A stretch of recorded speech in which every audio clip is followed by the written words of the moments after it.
Good day, class. Welcome to today's basic science lesson.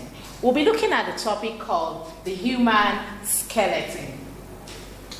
Objectives. We're looking at 3 objectives today. One will be to define skeleton, and the other will be to describe the types of skeletal materials in the body, and the third one will be to discuss the types of skeleton in details. Introduction. What is a skeleton?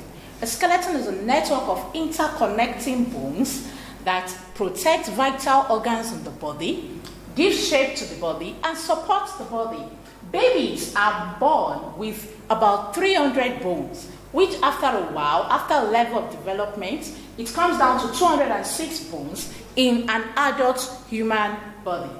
There are 33 small bones called the backbones or the vertebrae in the body. The smallest bone in the body is found in the human ear, while the longest bone, called femur, is found on the leg. Types of skeletal materials. We have 3 major types of skeletal materials.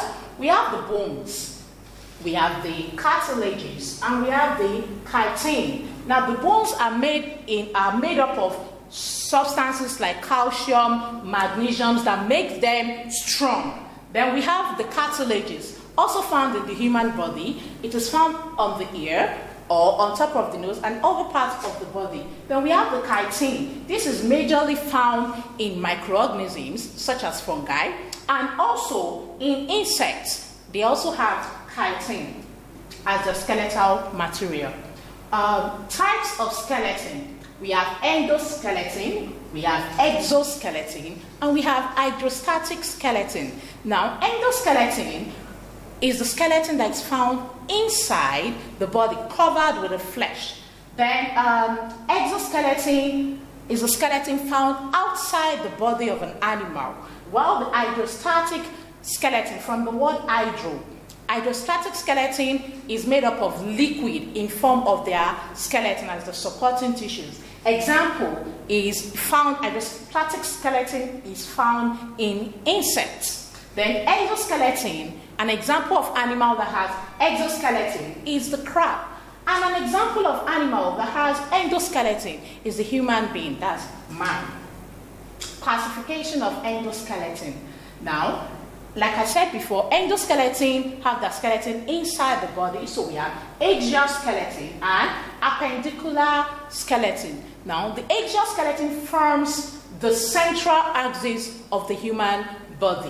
Why? Because it contains the skull, it contains the vertebrae, and it contains the sternum. Permit me to show you what I just described. Now, this is an artificial human skeleton found in our lab. Now we have the skull at this upper part.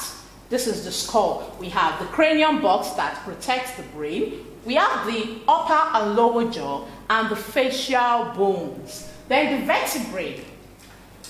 Like I said in the introduction, these are the small bones aligned at the back of our bodies. The vertebrae, we have 5 major types of vertebrae. We have the cervical at the neck region. We have the thoracic at the chest region. We have the lumbar at the upper abdomen. We have the sacral at the lower abdomen. And we have the caudals, something like this. They are fused. We have 4 caudals fused together to form a coccyx. So this is what we call a coccyx in the human skeleton. So we have the appendicular skeleton. Under the appendicular skeleton, we have the limbs and girdles, we have the forelimbs, and we have the hind limbs. Under the girdles, we have the pectoral girdle and the pelvic girdle. Now, let me quickly show you that again. Now, this is your pectoral girdle, the shoulder, your pectoral girdle, your pelvic girdle, your hips. It's found in the hips. Then the forelimb, we have this whole part of your hand as the forelimb, and this whole part of your leg as the hind limb. Now on to the next slide, still on the bones in human body. Now permit me to touch a few bones because of my time. Now we have the ribs. You can see the ribs. We can see the sternum. This is also called breastbone, found in the axial skeleton though. It is also called the breastbone. We have the ribs. We have the humerus. on the hand, upper arm. We have the radius and ulna at this side. We have the carpals, we have the metacarpals, and we have the phalanges. Your fingers are the phalanges. Then on the leg, that's the hind limb. We have the femur, the longest bone in the body. Then we have the tibia and fibula. We have the tibia and fibula on this part of the leg. We have the tarsals on your ankle, the 3 big bones on your ankle. Then we have the metatarsals on this part of the skeleton, your feet, and the phalanges, your toe nails.